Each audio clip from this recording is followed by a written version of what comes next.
Hello chemists, welcome to lecture 11, electron configurations. In lecture 10 we discussed subshells and orbitals, and now let's discuss how electrons occupy orbitals using the Aufbau principle. The Aufbau principle states that electrons occupy the lowest energy orbitals that receive them first, and then orbitals are filled in order of increasing energy. Let's see how these orbitals fill up for atoms of different elements. First, step 1, draw out this diagram in 7 rows.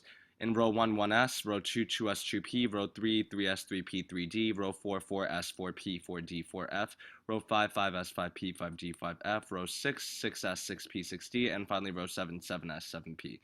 Step 2, you have to draw diagonals going southwest through the following subshells. 1s, then 2s, then 2p, 3p, 3d, 4d, 4f, and finally 5f.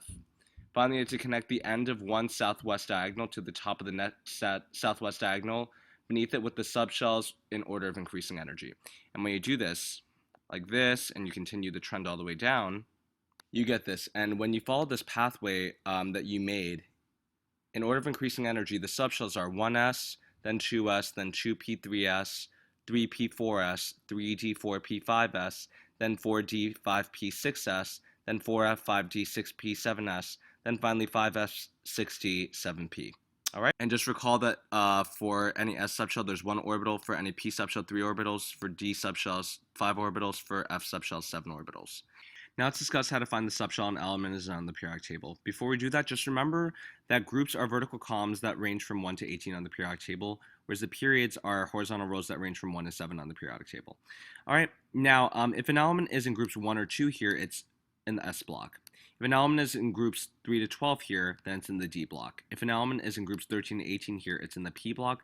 And finally, if the element is in one of these 2 rows, ranging in atomic numbers from 58 to 71 inclusive, or in the second row from 90 to 103 inclusive in the second row, in either of these 2 rows, then the element is in the F block. All right? The format of the subshell that the element is found in depends on what kind of subshell you have.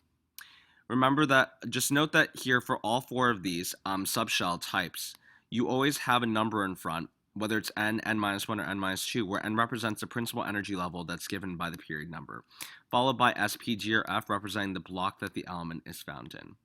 Alright, so if you have an element in the S block, all you have to do is find its period number, put that in front, and follow it up with S. Alright? If you have an element in the P block, all you have to do is find its period number, put it in front, and follow it up with P. If an element is in the D block, however, you have to find its period number, subtract 1 from that number to get n-1, and follow it up with D. Finally, for an element that's in the F block, all you have to do is find its period number, subtract 2 from it, and follow it up with F. I should note here that if you check this on your own, 58 to 71 are in period 6, and 90 to 103 here are in period 7. You can check that on your own.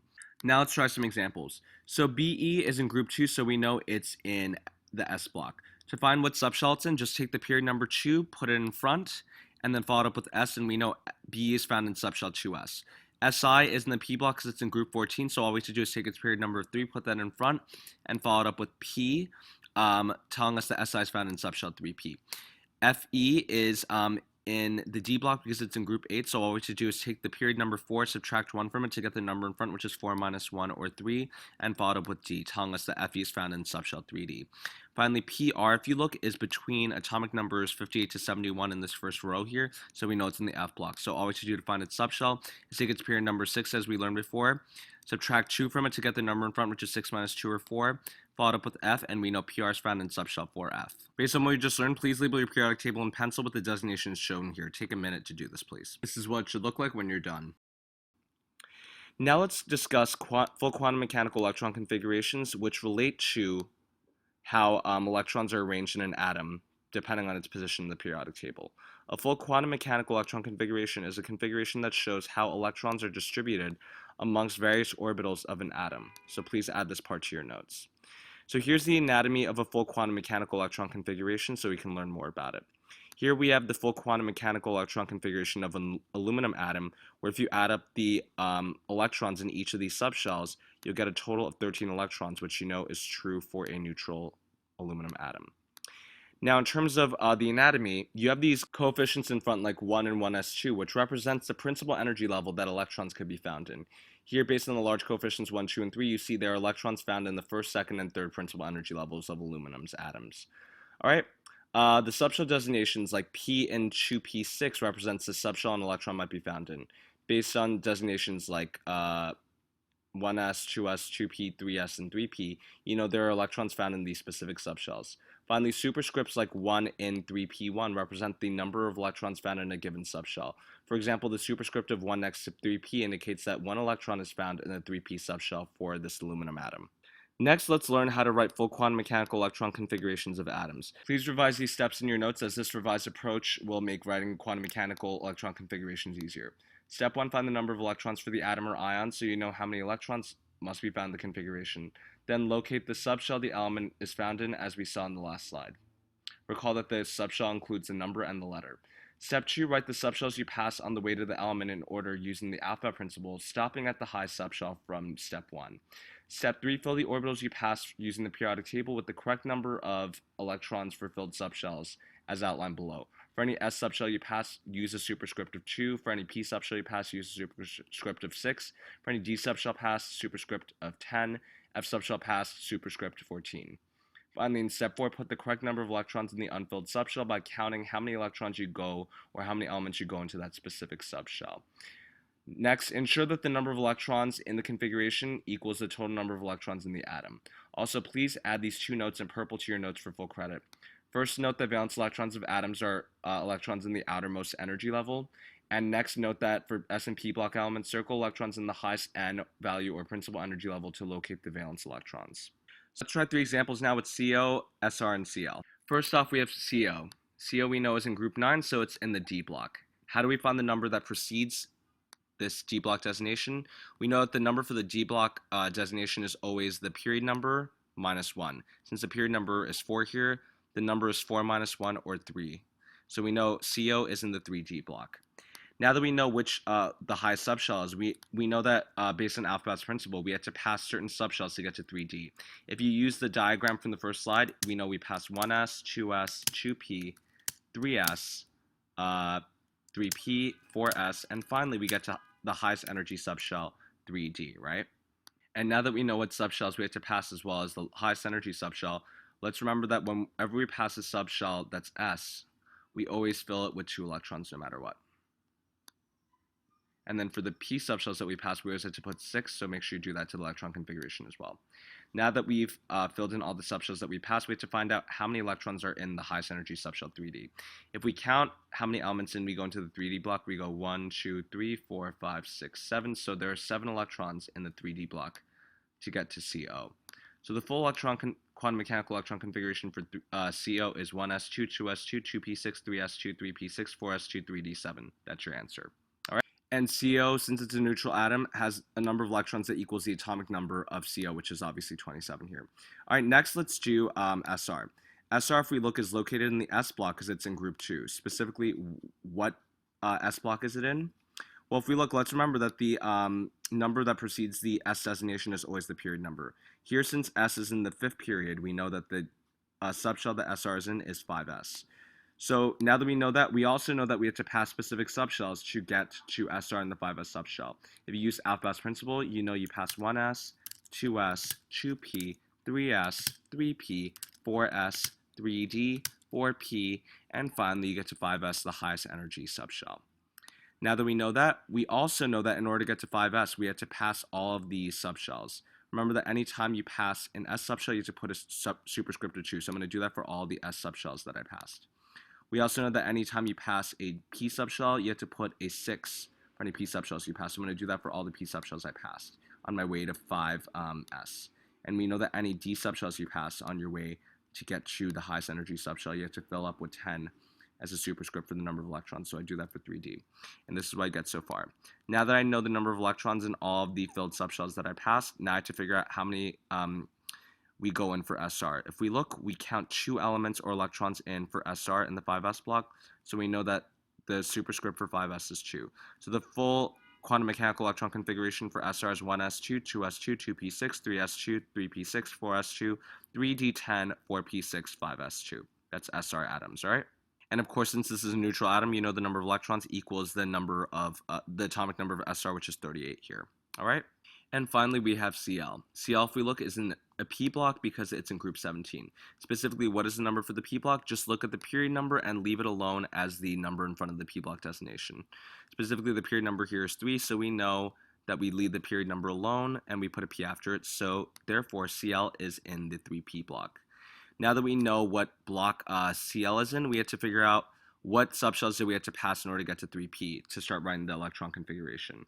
If we check using the alphabet principle, we know we have to pass 1s, 2s, 2p, 3s, and finally we got to 3p, the highest subshell.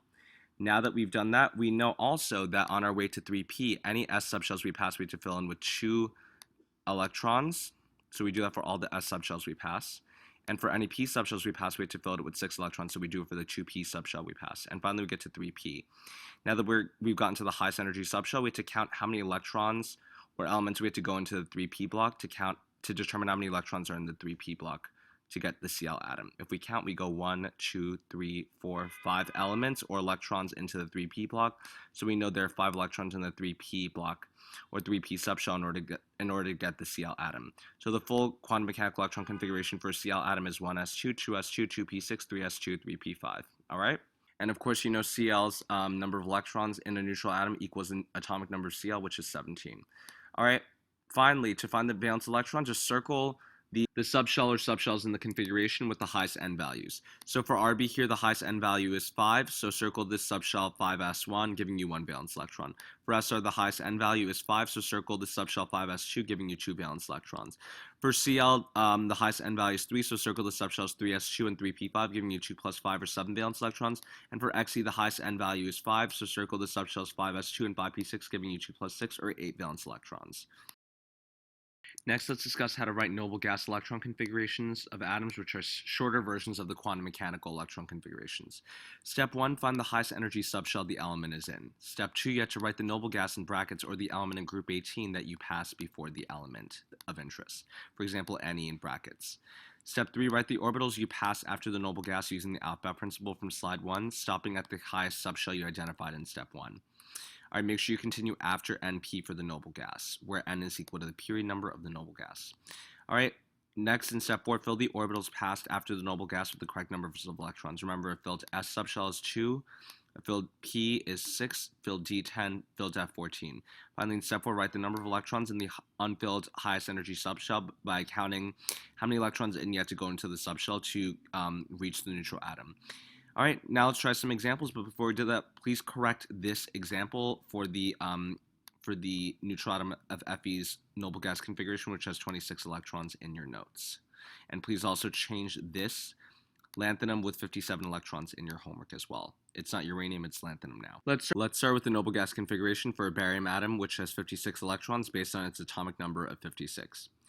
First off, we know that barium is in the s block because it's in group 2. Specifically, we know that for any s block element that the number for the s block is always given by the period number. Since barium is in period 6, we know that barium is specifically in the 6s block.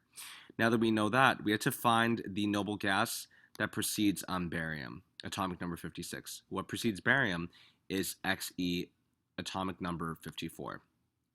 For the noble gas in group 18.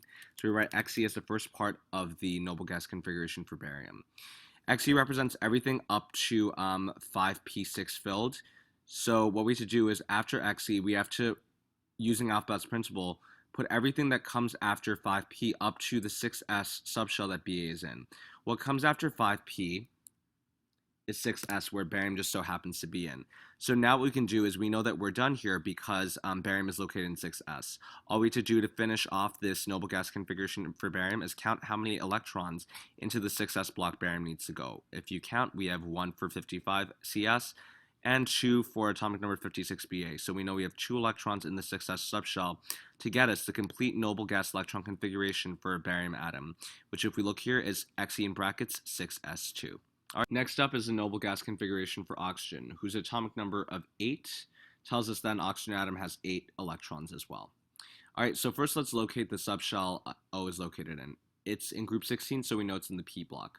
What number precedes the P here to locate O? Well, we know that the P block is always, the P designation is always preceded by the period number of the element. The period number of the element O here is 2, so we know that O is specifically located in the 2p subshell. Now that we've determined that, all we have to do is to start the noble gas configuration, we have to find the noble gas in group 18 that precedes atomic number 8 or O. What noble gas precedes atomic number 8 or O is He. So we put He in brackets as the first part of the noble gas configuration. All right, after that, what we have to do is put all the subshells that follow after He up to the 2p subshell that O is located in. Since He represents everything up to the 1s subshell completed, we know that everything coming after He has to be everything from every subshell after 1s up to the 2p where O is located. So after He, we get 2s, then we get 2p. We can stop at 2p because that's where O is located in. Now that we have that, what we have to do is, since we're passing 2s here as a subshell, we know that we have to fill that up with the maximum number of electrons for that subshell, which is 2 for s. So we have 2s2 so far. For the 2p part, we know that's not complete because we're not going all the way for O. So what we have to do here is we have to count the number of electrons we have to count into the p block, 2p block to get to O. If we do that, we go 1, 2, 3, 4. So we know we have to go 4 electrons into the 2p block to get to the oxygen atom. Putting this together, we get the noble gas configuration of an oxygen atom, which is He in brackets 2s2, 2p4. All right. Next, we have a vanadium atom whose atomic number 23 tells us that we have 23 electrons here. First, let's locate the subshell that vanadium is in. Since it's in group 5, we know it's in the D subshell. What's the number that precedes it? To find that, all we have to do is take the period number vanadium is in, which is 4, and subtract 1 from it to get the number in front of D. If we do 4 minus 1, we get 3 in front of D. Putting that together, we know that vanadium is in the 3D subshell. All right. Now that we've established that, what we need to do to start the noble gas configuration is find the noble gas or element in group 18 that precedes atomic number 23 or V. Which is that? If you look here, it's argon or Ar, atomic number 18. So that's the first part of the noble gas configuration. Ar represents all of the filled subshells up to 3p6. So anything following Ar needs to be every subshell after 3p6, according to Alpha, up to 3d, the subshell that vanadium is found in. So let's do that. After Ar, which is 3p6, we have 4s, and then finally we have 3d, which is where vanadium is found in. Now that we've finished that, all we have to do is figure out how to fill this up. Since 4s is passed, that implies that we have filled it up by passing it before moving on to 3d. So we put 2 to fill up 4s, since it's implied that we filled it up by passing it. Finally, now that we've arrived at 3D, we just have to count how many electrons into the 3D subshell we have to go to get vanadium. If we count, we get 1, 2, 3 electrons into the 3D subshell to get the vanadium atom. So we complete the noble gas configuration of a vanadium atom by putting a 3 as a superscript for 3D. So the noble gas configuration for vanadium is Ar brackets 4s2, 3d3. So finally, to find the valence electrons, just circle the subshells in the configuration with the highest n value. In AS, its highest n value is 4, so just circle 4s and 4p, and you'll know that you have 2 plus 3 or 5 valence electrons. Here, the highest n value for the BA electron configuration is 6, so you just circle 6s2, giving you 2 valence electrons. For O, the highest n value is 2, so you just circle 2s2 and 2p4, giving you 2 plus 4 or 6 valence electrons. And finally, the highest n value for BR is 4, so you just circle 4s2 and 4p5, giving you 2 plus 5 or 7 valence electrons. All right, that's it for tonight. Please just make sure you wrote down these notes. See you tomorrow. Bye-bye.